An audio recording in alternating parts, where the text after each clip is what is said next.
Dr. Slamet Budiarto dilantik sebagai Ketua Umum Pengurus Besar Ikatan Dokter Indonesia periode 2025-2028. Pelantikan ini dilakukan oleh Menteri Kesehatan Republik Indonesia Budi Gunadi Sadikin di Hotel Grand Mercure, Kemayoran, Jakarta.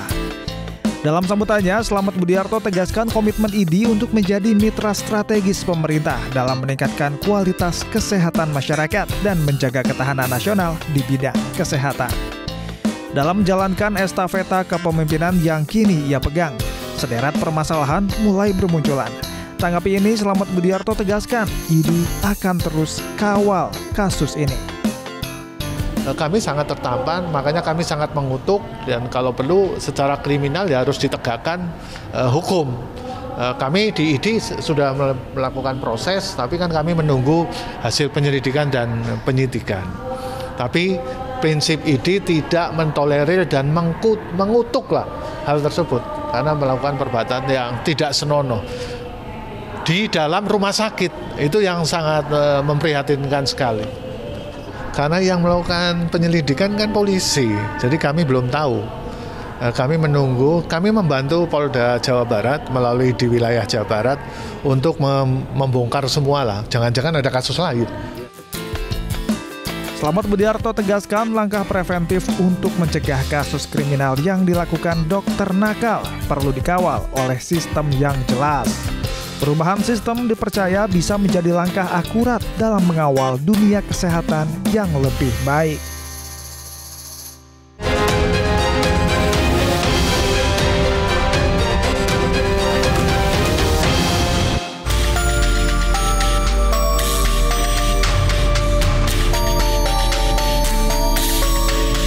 Baik dokter, berarti terkait dengan menjaga kompetensi dari dokter Indonesia sendiri itu jadi naungan ataupun tujuan dari IDI ya dok ya? Ya, ada tiga tujuan. Ada tiga tujuan sebenarnya IDI didirikan. Pertama adalah menjaga ketahanan nasional di bidang kesehatan. Dulu tahun 1950. Nah, pendirinya kan Mayor Jenderal R. Soeharto, beliau pahlawan nasional. Dia pendiri IDI. Punya tiga tujuan. Pertama, menjaga ketahanan kesehatan nasional. Yang kedua adalah membantu meningkatkan kesehatan masyarakat, ya, membantu pemerintah. Yang ketiga, menjaga kompetensi dan pembinaan etika kedokteran di Indonesia. Itu adalah tujuan dari Ikatan Dokter Indonesia. Tujuan utama poinnya. Utama. Jadi foundernya sampai hari kiamat ya kita akan menjunjung tinggi itu. Baik. Ya, makanya kita sekarang membuat tag IDI berkemajuan berbakti untuk bangsa. IDI berkemajuan berbakti untuk bangsa. Luar biasa sekali. Dokter, ini terkait dengan gaya hidup dokter yang dipandang tinggi nih dok. Bahkan kerap kali dianggap banyak dokter itu yang gayanya, mohon maaf, agak hedon gitu dok. Dokter setuju nggak sih terkait dengan hal ini? Dan terkait dengan hubungannya di dunia kesehatan, ini seperti apa dok yang masih mahal nih? Untuk biaya kesehatan kan cenderung mahal. Seperti tadi kita sudah sempat bahas juga nih dok. Betul. Saya tidak tahu, mungkin cat masyarakat di zaman dulu ya. Kalau sekarang itu kan banyak survei-survei dokter umum aja pendapatan per bulannya kan kecil, gitu ya. Dokter spesialis juga sama kecil, nggak seperti dulu. Saya tidak tahu yang dimaksud gaya hedon bagaimana, apakah mobilnya mewah. Oh, barangkali dokter itu pengusaha kan nggak tahu kan. Barangkali. Tapi dokter itu di seluruh dunia itu memang punya pendapatan yang memang tinggi. Biasanya antara lawyer sama dokter itu 11-12 pendapatannya. Baik di Amerika, Eropa, dan yang lain-lain. Secara global nih. Secara global. Bahkan di Kanada karena terlalu tinggi, dokternya protes malah. Justru. Karena pajaknya jadi tinggi. Jadi tinggi, gitu. Ya kan? Nah, kenapa di luar negeri itu pendapatan dokter tinggi? Karena tadi dokternya nggak boleh mikirin uang, dia digaji oleh pemerintah. Oleh itu tinggi. Jadi begitu pasien datang, dia tidak bisa mikirin uang. Wah ini nanti periksa ini tidak. Yang dia pikirkan pasien ini dilayani dengan baik, selamat dan sehat kembali. Harusnya seperti itu. Harusnya seperti filosofi itu yang terjadi di Indonesia juga ya dok. Iya. Sayangnya belum terjadi di Indonesia. Indonesia belum terjadi. Nanti arahnya ke sana. Arahnya ke sana. Nah itu kemauan pemerintah sangat menentukan baik tidaknya sistem kesehatan yang ada di Indonesia. Gitu. Misalnya dokter puskesmas itu ya harus diberi kesejahteraan. Saya ambil contoh DKI. DKI udah bagus. Remunerasi untuk dokter-dokter di puskesmas sangat bagus. Saya kira kalau seluruh Indonesia seperti DKI pasti akan baik karena dokternya sudah konsentrasi. Jadi begitu selesai jam 4 sore selesai nangani pasien, dia pulang untuk keluarganya, nggak praktek lagi. Karena udah cukup, udah terpenuhi ya. Ngapain?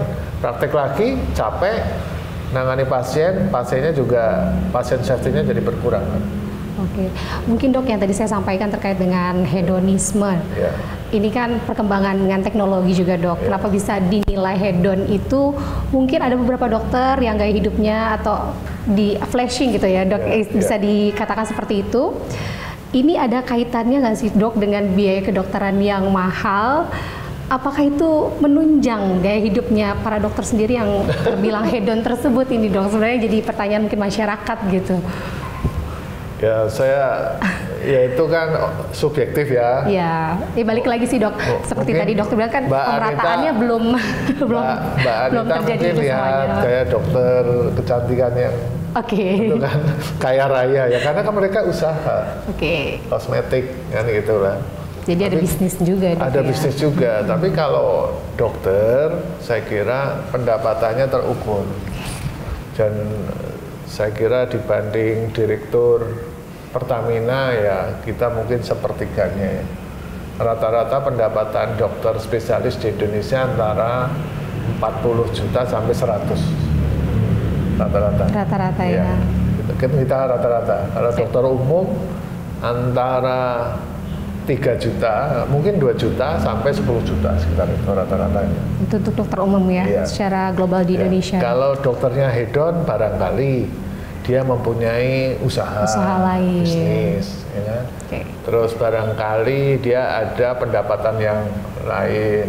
Ada juga, saya punya teman dokter, dia punya usaha kaya, dia hanya mengabdi aja untuk membantu pasien, sedangkan pendapatan dia di luar medis, itu ada juga banyak. Tapi sekali lagi yang disampaikan Bu Anita menjadi introspeksi bagi kami. Kesan kan Mbak membawa nama masyarakat ya. Kalau lihat dokter kok dikira hedonisme. Iya, terkesannya seperti itu gitu. Walaupun tidak semua dok ya. Tidak semua, yang jalan kaki yang itu juga banyak, yang naik Transjakarta juga banyak. Tapi sekali lagi saya berterima kasih atas masukan itu. Baik.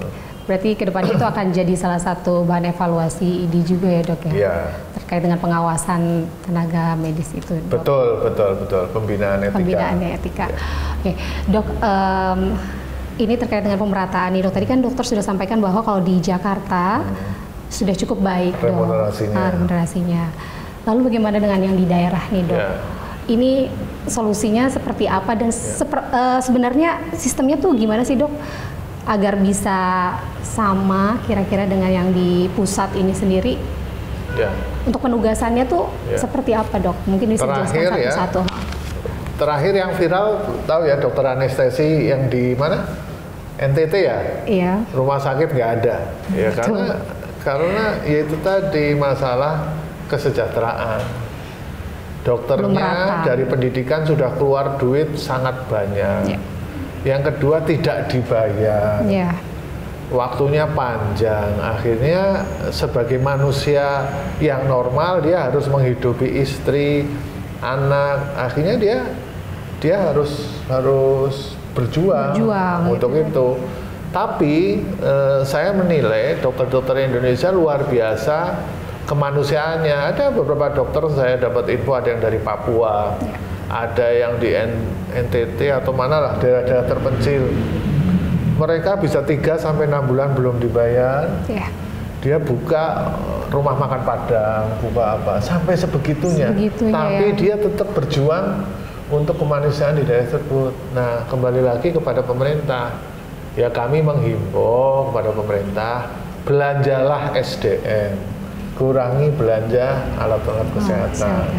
Alat kesehatan dibutuhkan, tapi belanja SDM jauh lebih penting.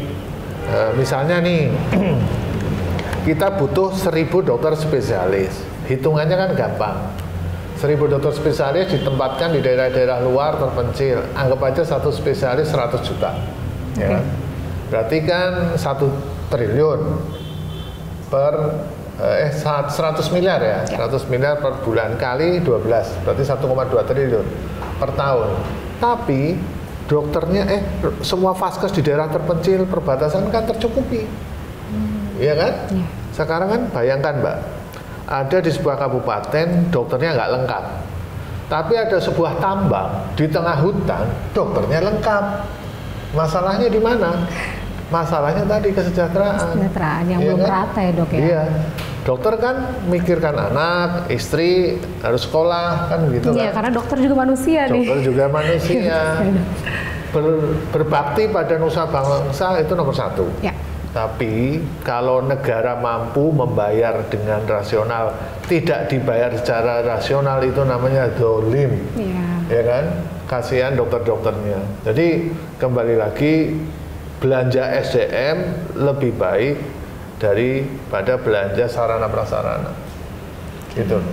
Kita belum tahu, ada juga info 500 puskesmas nggak ada dokternya. Padahal tadi saya cerita ya, dokter umum kita sudah lebih dari cukup. Kan ini hanya masalah distribusi. Misalnya dokter umum nih digaji 30 juta per bulan, 30 kali 500, 15 M kali 12 kan cuma berapa? 180 miliar lah. Tapi puskesmas terisi semua. Iya. Kita nggak bisa ngandalkan dari pemerintah daerah. Pemerintah pusat harus turun. Kalau pemerintah daerah nggak bisa mengadakan dokter, pusat harus menyediakan dokter-dokter tersebut, karena itu perintah Undang-Undang Dasar 1945. Oke, sudah tertuang di situ sudah tertuang di situ. Ya. Dokter, lalu bagaimana nih dok terkait dengan adanya sponsor pendidikan mungkin yang mendukung sejumlah dokter gitu, baik itu mungkin dari perusahaan farmasi yang membiayai atau mensponsori dokter tersebut untuk mengembangkan pendidikan spesialis. Itu ada nggak sih yang berjalan saat ini, dan apakah di dalam pembiayaan tersebut ada kontrak begitu antara si dokter dengan perusahaan tersebut hingga akhirnya nantinya setelah lulus atau pada saat praktek harus terus ketergantungan dengan perusahaan tersebut, jadi apa-apa ya harus pakai produk dari perusahaan ini nih gitu.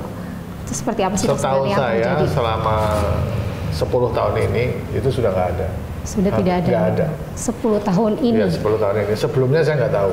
Ya kan? Karena 10 tahun ini kan 2014 kan sudah BPJS. Obat yang bisa diresepkan adalah sesuai formularium nasional yang menetapkan Kemenkes. Harganya harus e-katalog. Oh, jadi sudah secara transparan sih ya. Sudah dikunci. Jadi kalau mengenai sponsorship seminar-seminar dalam negeri itu kan jumlahnya nggak besar, itu nggak masalah, dan itu harus melalui institusi, ada aturannya. Oh, tetap harus ada aturannya. Tidak boleh berlebihan. Ya namanya dokter juga manusia dulu. Sebelum ini mungkin barangkali ada ke luar negeri ke apa, sekarang sudah hampir nggak ada. Gitu. Sejak era BPJS. Karena hampir 90% vaksin BPJS. Gitu. Baik dokter. Tadi kalau untuk dokter sendiri di era kepemimpinan dokter ini, boleh tadi saya kutip dok, memberikan tadi apa dok slogannya, boleh disebutkan kembali dokter? ID berkemajuan. Berbakti untuk bangsa. ID berkemajuan, berbakti untuk bangsa. Ya. Baik pemirsa, kita doakan bersama semoga di era Dr. Slamet Budiarto ini selaku Ketua Pengurus Besar ID bisa tercipta ya dok. Amin. Yaitu ID berkemajuan, berbakti untuk bangsa. Saya Anita Dewi pamit undur diri, tetaplah di One on One untuk di episode berikutnya. Terima kasih dokter.